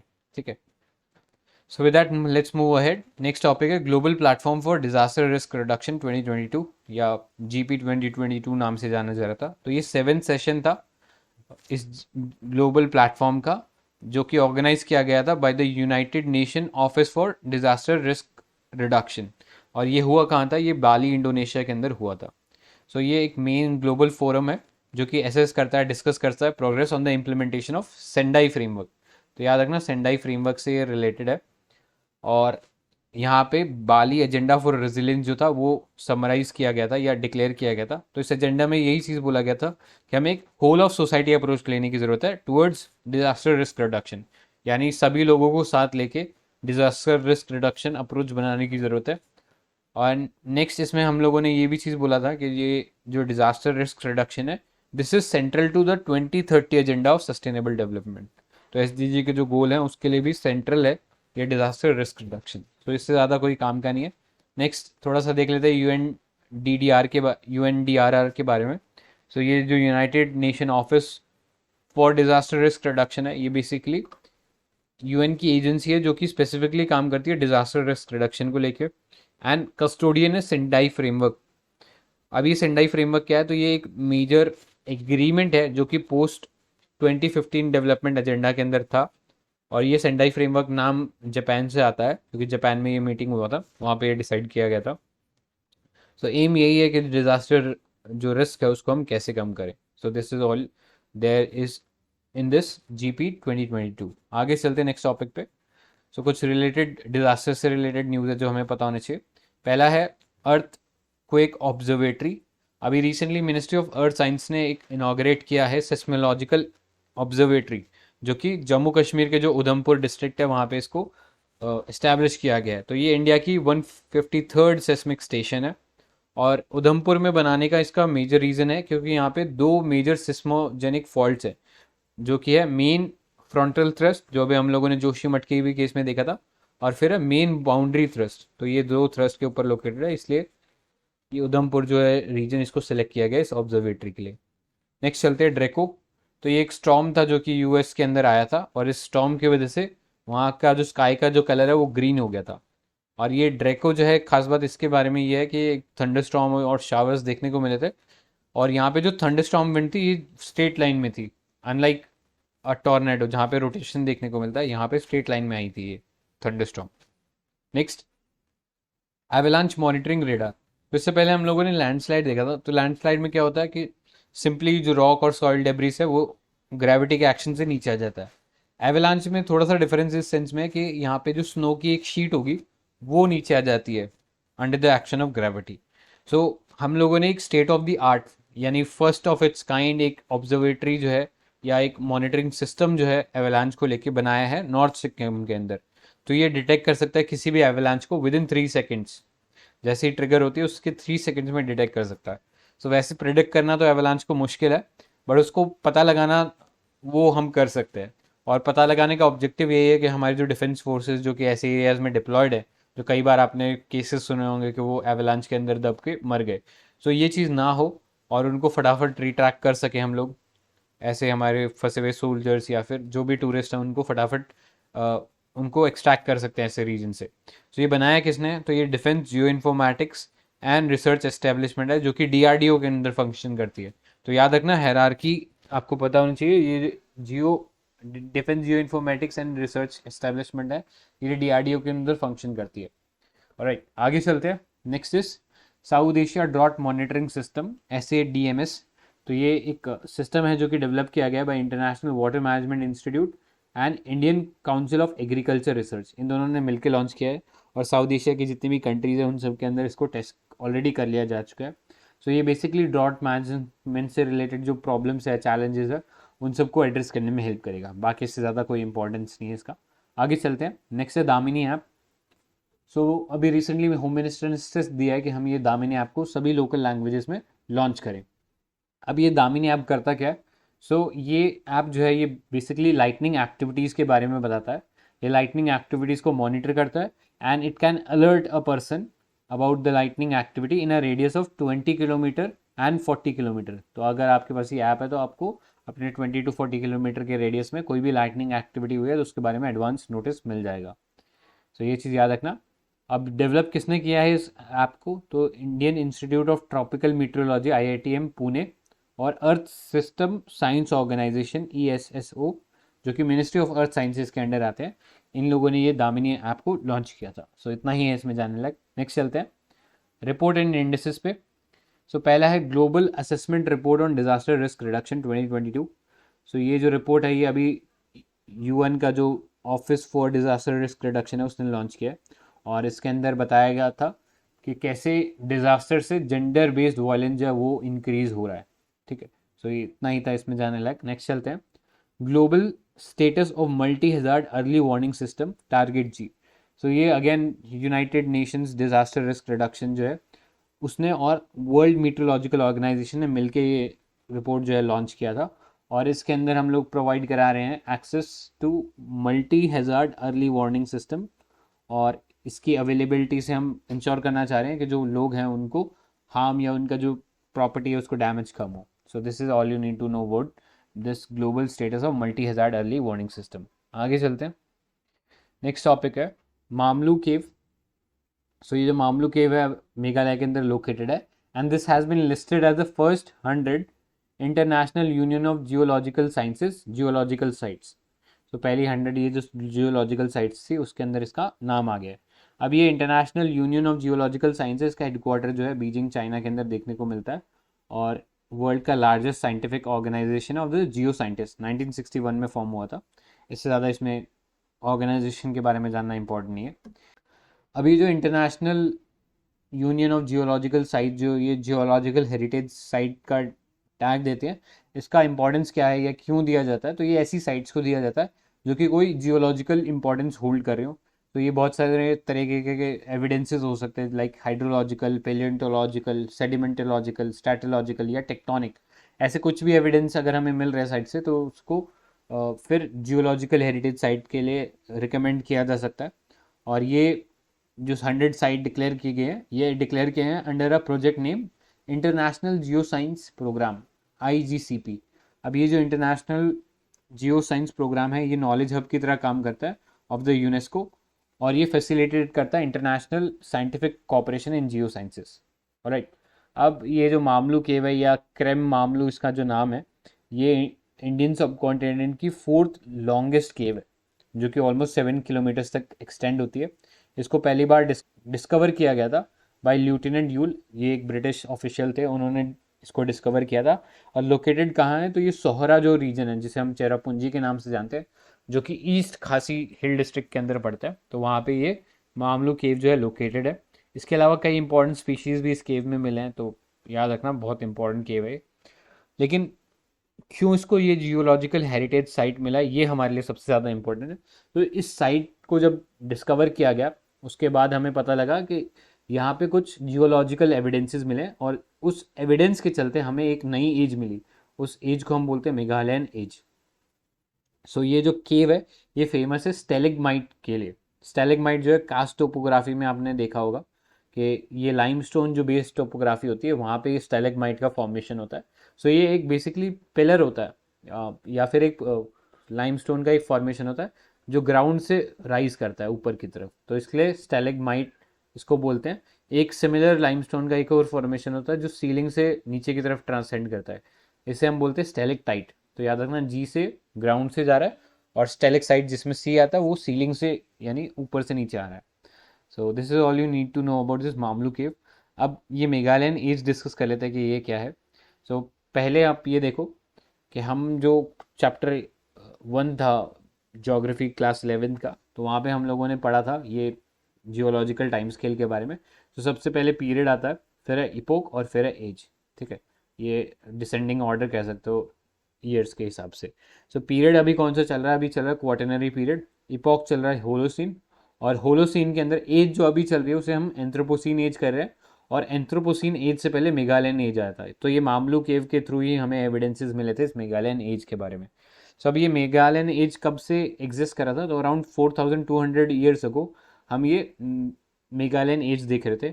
और इस मेघालयन एज के बारे में खासियत ये है कि इस दौरान बहुत सारी एंशियंट सिविलाइजेशन थी, जैसे कि इजिप्ट के जो पिरामिड्स वाली सिविलाइजेशन थी, Greece, Syria, Mesopotamia, Indus, and even Yangtze river जो चाइना के अंदर सिविलाइजेशन थी, वो सब खत्म हो गई। रीज़न उसका ये रहा था क्योंकि इस पीरियड के अंदर लार्ज स्केल ड्रॉट और कूलिंग विटनेस किया गया था। सो इसकी वजह से बहुत सारे जियोलॉजिकल एविडेंसेस हमें मिले, और उस एविडेंसेस के नाम पे हम लोगों ने ये मेघालयन एज जो है नाम रखा। सो इतना ही जानने लायक है इस पूरे टॉपिक के अंदर। आगे चलते हैं, अदर इंपॉर्टेंट न्यूज़ देखते हैं। सो पहला टॉपिक है इसमें मियू फ्रंट। सो अभी ये मियू फ्रंट जो है एक एक्टिव रेनफॉल स्पेल होता है जो कि वेस्टर्न पैसिफिक रीजन के अंदर देखने को मिलता है। अब ये वेस्टर्न पैसिफिक मतलब ईस्टर्न चाइना जो रीजन हो गया वो हो, और इसकी वजह से इंडियन ओशन जो रीजन है इससे रेनफॉल जो है ये चला जाता है, यानी हमारे जो रीजन है वहाँ से मॉइस्चर जो कंटेंट है वो ख़त्म हो जाता है, और इसलिए रेनफॉल कम देखने को मिलती है इस दौरान, मियू फ्रंट के दौरान। नेक्स्ट मेडन जूलियन ऑसिलेशन है। अब ये जो मेडन जूलियन ऑसिलेशन है, this is basically rain bearing eastward propagating inter seasonal circulation. ठीक है, तो ये बेसिकली एक पल्सेटिंग मूवमेंट है, मतलब अप एंड डाउन मूवमेंट देखोगे यहाँ पे इन क्लाउड्स का, और ईस्टवर्ड ये मूव करते हैं और रेन कैरी करते हैं। सो अगर ये इंडियन जो सब कॉन्टिनेंट है उसके ऊपर आ जाते हैं, और इनका ट्रफ जो है वो उस दौरान होता है जब हमारा मानसून होता है, तो this will help the Indian monsoon, और ज़्यादा रेनफॉल देखने को मिलेगी इस पॉइंट के दौरान। ठीक है, तो ये चीज़ याद रखना मेडन जूलियन ऑसिलेशन के बारे में। नेक्स्ट चलते हैं एजोरस हाई। तो ये एक सब ट्रॉपिकल हाई प्रेशर सिस्टम है जो कि हमें ईस्टर्न सब ट्रॉपिकल नॉर्थ अटलांटिक और वेस्टर्न यूरोप के ऊपर देखने को मिलता है। और ये एजोरस हाई जब होता है तब हम जो नॉर्थ अटलांटिक है वहाँ पे एंटी साइक्लोनिक विंड देखते हैं, तो रेनफॉल को ये थोड़ा डिक्रीज करता है और इससे ड्राई कंडीशन देखने को मिलते हैं वेस्टर्न मेडिटेरियन और वेस्टर्न यूरोप के अंदर। तो ये चीज़ है एजोरस हाई के बारे में। आगे चलते हैं, हाइड्रोलिक फ्रैकिंग। सो अभी इंग्लैंड ने जो है बैन कर दिया हाइड्रोलिक फ्रैकिंग को। रीज़न ये है कि इस टेक्निक से ऑल्दो गैस और ऑयल रिकवर कर रहे थे शेल रॉक्स के अंदर से हम लोग, लेकिन इससे बहुत ज़्यादा बायोडाइवर्सिटी लॉस हो रहा था और टेक्टोनिक एक्टिविटी भी क्रिएट हो रही थी। सो ये हाइड्रोलिक फ्रैकिंग काम कैसे करती है, तो बेसिकली जो ऑयल वेल होता है उसके अंदर हम वाटर को इंजेक्ट करते हैं हाई प्रेशर पे। अब जैसे वाटर इस वेल से अंदर जाता है तो ये फ्रैक्चरिंग करता है और फ्रैक्चरिंग में करके जितने भी जो गैसेस और ऑयल्स थे इन फ्रैक्चर्स के अंदर उनको वाटर से वापस एक्सट्रैक्ट कर लिया जाता है। ठीक है, और इसमें गुआर गम यूज़ होता है और जिसे क्लस्टर बीन पाउडर भी हम लोग बोलते हैं। सो इसका यूज़ लार्ज स्केल में हो रहा था और इसी कारण इंडिया के अंदर गुआर के जो रेट थे बहुत ज़्यादा बढ़ गए थे। ठीक है, so this is all you need to know about the hydraulic fracking. अब इसके साथ हमारा PT 365 जो है वो ख़त्म हो गया। बाकी जो प्लेसेस एंड न्यूज़ और ये जो छोटे मोटे टॉपिक हैं आई थिंक आप कर सकते हो। आई डोंट थिंक इसको अलग से डिस्कस करने की ज़रूरत है, बट अगर लगता है कि इसको डिस्कस करने की ज़रूरत है तो फिर हम लोग एक अलग से इसके ऊपर भी सेशन करेंगे। बट अभी के लिए PT 365 environment is done. So thank you guys.